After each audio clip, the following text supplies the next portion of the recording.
expert on our telecast. As Jimmy Keith throws the first shot, leads a 2-4-5. Billy with us for 13 years, and delightful Bo Burton has been with us ever since. In fact, Bo, this house is familiar to you because you won the first 2 tournaments here. Won the first 2 tournaments in 74 and 75, Chris. And of course, he won a total of 17 in every Hall of Fame that you can imagine, and so is our scorekeeper today. Bowls from the other side, John Petraglia. Thanks, John, for helping us. Let's see if Benoit can loosen up. He was pulling a lot of shots in that first game. He needs to send it wide. There you go. Okay. There is no particular trick on this championship pair. Just stand left with your feet, Bob. Trust the ball to the right. It'll come back. He did it all week long. He shot some fabulous scores to get there. And if he can get zeroed on this lane, loosen up, this is where we see some big numbers. Shot the 300 in 1988. His very first telecast to Mark Roth's 255. Title game. He won Quaker State. Bob Benoit, if you just joined us, defeated Bob Vespi 207 to 203. Now it's Jimmy Keith, his opponent from West Palm Beach, Florida. They call Jimmy Keith the Rocket. Nobody throws the ball harder in spares than Jimmy Keith. He has a tremendously powerful bowling ball, which he'll show you on this shot, but without hooking it very much. Once again, it's all in the revolutions. Hit leaving the 3-6-10. Keith, one of the real power styles on the tour. He starts with that 5-step delivery. Watch how he disjoints his wrist, much like Bob Vespi, his buddy from Florida. Look at this position. Actually, the ball is setting on the wrist. Look at the pivot step. He's right in position to drive through, and he just rolls the ball off his wrist. That's where he gets the power. And again, we see a 3-6-10 chopped off. Or we see a 3-6 chopped off to 10, Bo. You're right, partner, and it's the identical shot that Vespi missed on the same lane to open the door to allow Benoit to win the match. Now let's take a look at how Keith is playing the lane. He throws the ball with as much hook as Vespi if he throws it as slow, but once again, Keith with a lot of speed, over 20 miles an hour. He's standing here. He'll be in this zone. He'll cross around the second arrow. Watch these angles. He'll drive the ball through there. 4-6. Chris, these bowlers are just plain bowling bad today. I bowled on this championship pair. I bowled on it Sunday, Monday, Tuesday, and twice in the tournament. It's an ideal pair of lanes if you don't pull the ball. Everybody has been pulling it. Benoit seems to have loosened up now. Speed by Jimmy Keith, West Palm Beach, who took a year and a half off, get away from the Life on Tour. Second here, however, in Windsor Locks at Bradley Bowl in 1987. 5th telecast overall. 16th for Bob Benoit.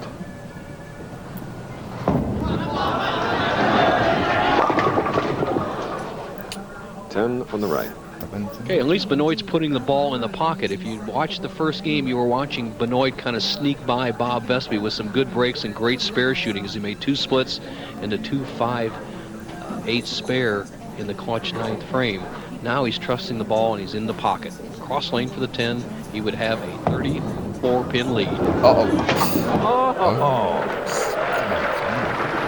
Who says body English doesn't work? Next, ABC's Wide World of Sports returns to Cancun, Mexico to discover who's the best all-around athlete. The final challenge of the Jeep Superstars, plus the last major Derby prep race, the Wood Memorial Invitational, presented by Kawasaki, live, all next on ABC Sports. The Wood Memorial Speed Race, whichever horse gets out in front will be tough to beat. Now, Benoit, 4th frame. Oh, no. And Not now, 17. Mr. Benoit has a problem. Hello, the 710, the swishing 710. Benoit will just go for one of the pins. He'll still lead by 22 pins if he knocks one down. And here's Roth, did it once. We saw John Mazza do it once again on ABC. I don't think Benoit will go through it. He doesn't have that type of power. He's just going to try to knock one pin down. All right. This is our second match of the Tums Classic in Windsor Locks, Connecticut. This break, and then we'll be back. For all these superstition bowling fans, here's an Elvis tune from 30 years ago. Showdown, the $300,000 Firestone Tournament of Champions next Saturday on ABC Sports. Here in Windsor Locks with Bob Benoit up, Jimmy Keeth in the fifth frame. Left the 310, chopped the 3 off. This man leads by 33 pins now. Fifth frame for Bob Benoit.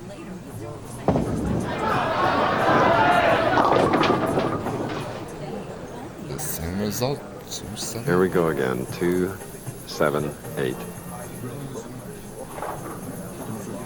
It's all right, Bob. You know what it's all about. Bob has really had his situations today. His leaves here. This one's on the right lane. Won the first match if you just joined us, 207 to 203. Had 6 strikes in the game. Here he goes.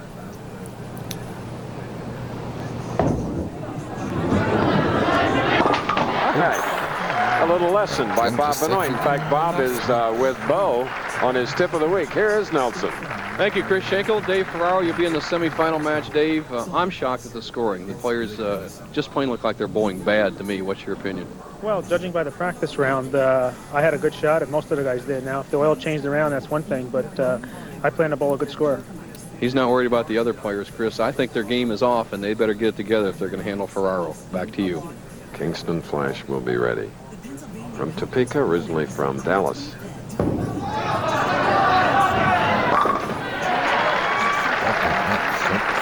right. 2 accurate shots by Bob Benoit, who is in the lead over Jimmy Keith, who is struggling more than any of our 3 bowlers that we've seen today. Here's Jimmy again. 24 years old.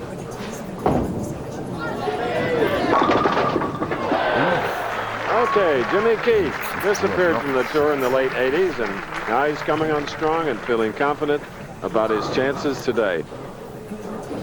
Well, I was home for 2 years, working.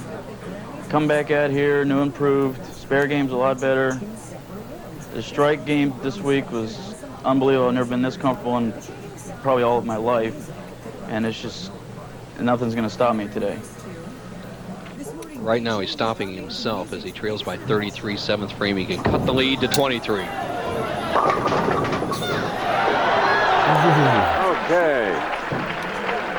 Finally, Jimmy Keith says, his last television was 1989, the Showboat Doubles Classic with Ray Perez. They finished 3rd. You want to see some power, you just can't get any more than this. Watch what happens to these pins.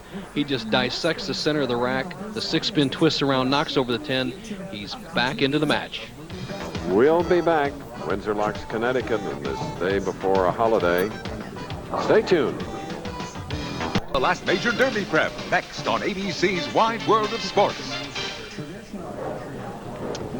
Battle for the Tums Classic Championship is underway. Bob Benoit leading by 23 pins after a victory in the first game for Bob Vespi, 207 to 203, as a double working, shooting in the 8th frame.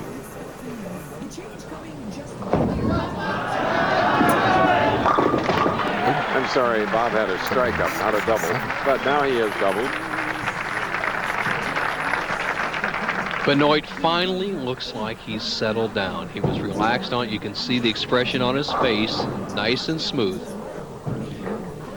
Now here's how he got there. Round 6, the final 8 games of the championship round. Look what he averaged. He won all 8 games, defeating his opponents, getting 30-pin bonus for each victory, plus a 255 average. Now he's won his first game over Vespi, has a chance to put Keith on the ropes here, 8th frame. Uh-oh. Good reason to hold your head. You know, this unusual split, we've had it a number of times in the last month on the PBA Tour. The 3, 4, 6, 10. You need to get the ball over to the right of the 3-pin, drive that 3 into the 4, and the ball will take out the 6-10. A tough shot, but only the big hook ball players lead this type of split. Right now, Benoit would have a slender lead if he doesn't convert.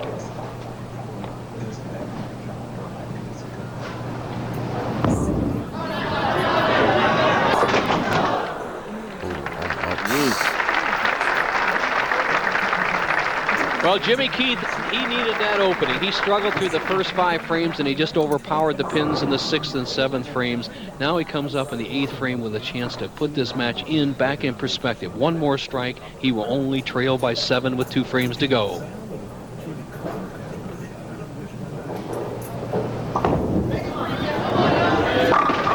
Speed to burn. Jimmy Keeth, West Palm Beach, Florida. Well, I've watched Jimmy bowl for almost 6 years, Chris. I met him when he was in a teenage bowler in West Palm. I bowled an exhibition. I asked for somebody to come out of the stands who was willing to bowl a pro. He says, "Hey, Burton, I can beat you." And here he is, a little 16-year-old, shot 268 against me, and he was great in the clutch as it went down to the final 2 frames. Let's see if he can do it in the big time right now against Bob Benoit. He needs this strike to take the lead.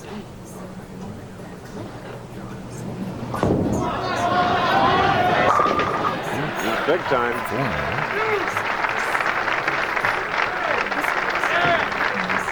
Hello, he's settled down. Benoit, the pressure has flipped back to him. Look at the lead he is bowling. He had 33-pin lead just 4 frames ago. Now he trails by 3. The pressure's on him, 9th frame.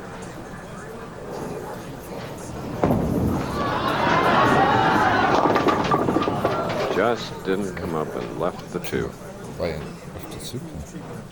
Well, a spare here, 3 strikes in the 10th would be an even 200 game. Right now, Jimmy Keeth going at a 193 pace, so the match is still up for grabs. As you see Benoit's ball sliding by on the right, he has never really gotten loose and zeroed out here in the match, but he still has a chance to win.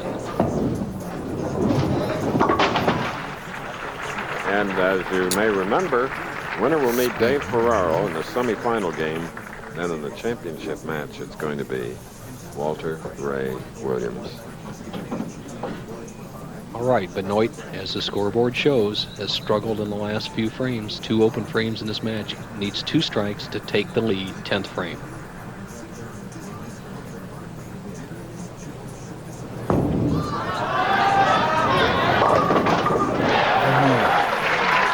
A little feeble, but nevertheless. Well, he gets a real good break. He throws a good shot. When you throw good shots, you often get good results. The head pin goes to the sideboard and caroms off and takes out the 2, 4, 5, and 8. Now Benoit has put himself in a position where he'd force Jimmy Keeth to throw some strikes to win.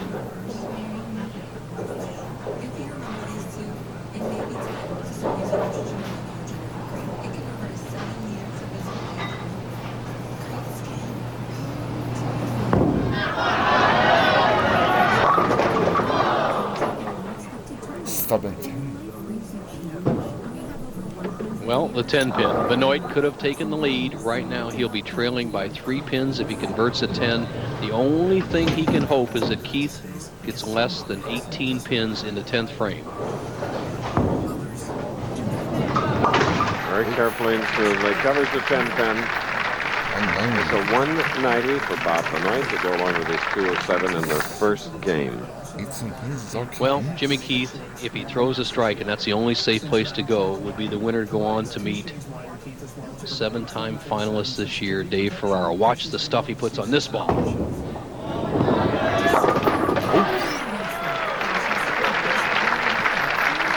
Beautiful comeback there in this match. And remember, he had not been on television since 1989. And he sure made the most of it. Benoit opened the door for him, but Keith took advantage as he struck 5 times in a row. And he made those pins look like twigs down there with that last shot. 20 miles an hour, 15 revolutions. He's a winner. He's going on to meet Ferraro. I'm not sure. I think that may be the hardest shot and strike I have ever seen. This week, Bob Benoit joins Bo to illustrate the perfect